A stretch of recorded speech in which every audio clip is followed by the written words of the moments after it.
for instance, if you have a boyfriend who wants to pay for your service in New York and you're getting your hair done in Atlanta, when you come to me, you can no longer use boyfriend's card because boyfriend can just go ahead and charge back when he gets mad at you or whatever the case is, right?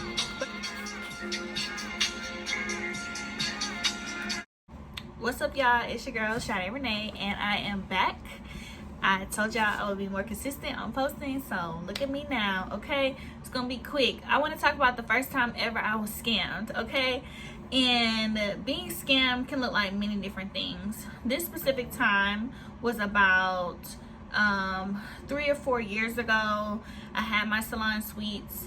I also was taking clients, and someone booked an appointment on Acuity, which is my booking system, and I had the option to purchase 3 bundles of 24-inch with the install included.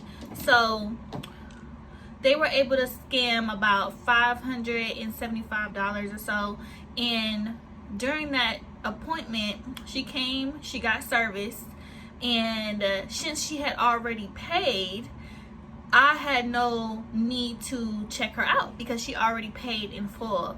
That was really interesting for me because I had never had a new client book an appointment and pay in full online. So I kind of got a bad feeling about it, but I was like, you know, let's see how it goes. She was really cool. We got a chance to talk.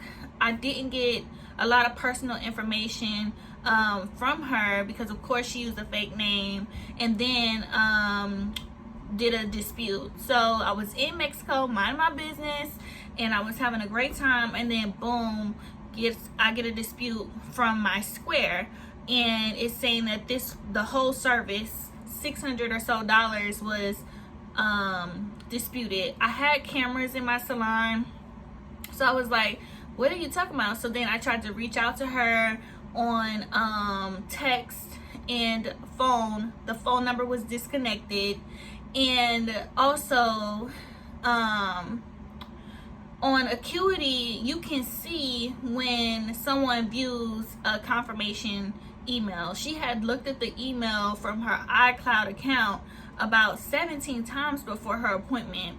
She also called me from the number that she was booking the day of her appointment to say that she was going to be about 30 minutes late. But I said that's fine because she already booked in full, so does it matter? Like, come on, sis, get your hair done so I can go ahead and move on about my day. I thought it was weird also that she left the appointment without her hair fully styled. Like, she got her hair done, and then, you know, the Cambodian wavy hair is really pretty in its natural state, and she was like, oh no, this is fine. She told me she was in real estate, all this stuff. So I'm like, okay, cool, you can leave with it wavy, just press out the leave out and go. So we got to the register. There was nothing to do. I didn't ask for her ID. I didn't ask to see the credit card that she paid with. I just let her leave. So she leaves and does a dispute, and she's basically saying no acknowledge of charge. Like, she doesn't know where this charge came from. So also with Acuity, one of the things is they look at the IP address. They see the IP address where you're located when you book and when you pay, and the person that was paying was in Arizona according to their IP address. And when she booked it, she booked it through the night. She came like the next day. So it was like, okay, obviously there's no connection. How the hell she get from Arizona to Alpharetta, Georgia? It was just weird. But I wasn't thinking. I've never had a chargeback before, so I didn't know. Now I know. So with this situation, it taught me a lot, right? Because I was not able to provide the documentation needed to win the case. They basically told me, Square basically was like, I needed some type of signature saying that she authorized the charge.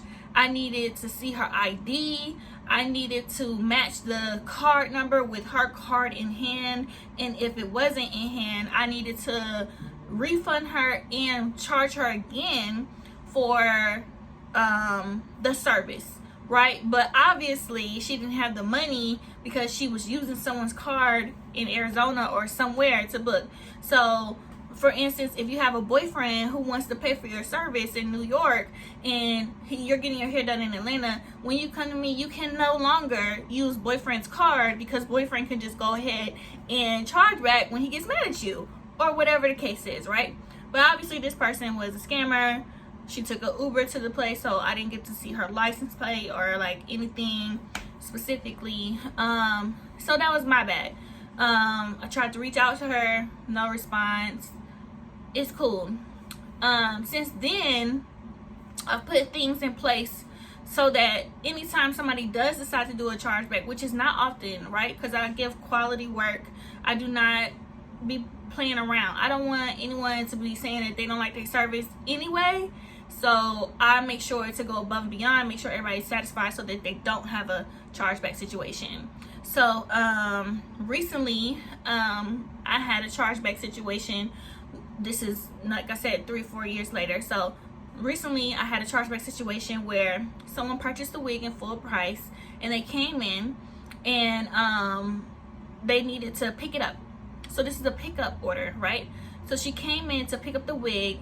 I seen her in person. I was busy at the time doing hair for other clients, and she decided to tell me that she wanted me to stop doing the other person's hair, to cut the lace and install it real quick. Well, I don't cut lace on wigs unless you're booked for an install, of course, because that's just like popping the tags. So I told her she would have to just come in to get the service that she needed in order to get that, you know, redeemed. But for now, she can pick up the wig. She then decides to look at the other wigs that we have on display, because we always have wigs on display, say how much she loved it. She just wanted the lace cut. She talked to my client, who is a really, really close client to me, and then said that she wanted to purchase more wigs and all this stuff, right? So she leaves. She is curly hair. She leaves, and then she I fulfill the order. She leaves, and then she comes. She texts me wearing the wig. She cut the lace already and said, hey, you know, this curly hair is getting a little bit frizzy. Any products that I can put on, da da da. So I just emailed her back the next day, letting her know, like, yes, you could put XYZ product. Basically, follow the care instructions that was included in your wig package in order to maintain curly hair. Sometimes people get curly hair and they think that it's going to be easier, but sometimes you got to put a little bit more work to get the curls to stay in place and everything, like gel, foam, all that kind of stuff. So anyways, she does a chargeback. Now I have a witness, right? And I also have her pictures of her wearing it, and she had cut the lace. So I'm calling my bank. I'm trying to figure out what's going on. And with Square, basically they were asking me, you know, proof that she purchased it. And then so I showed that she purchased it. I showed that she wore it. I submitted the information that I had, and I was able to win that case, right? Because she was sending me pictures of herself wearing it.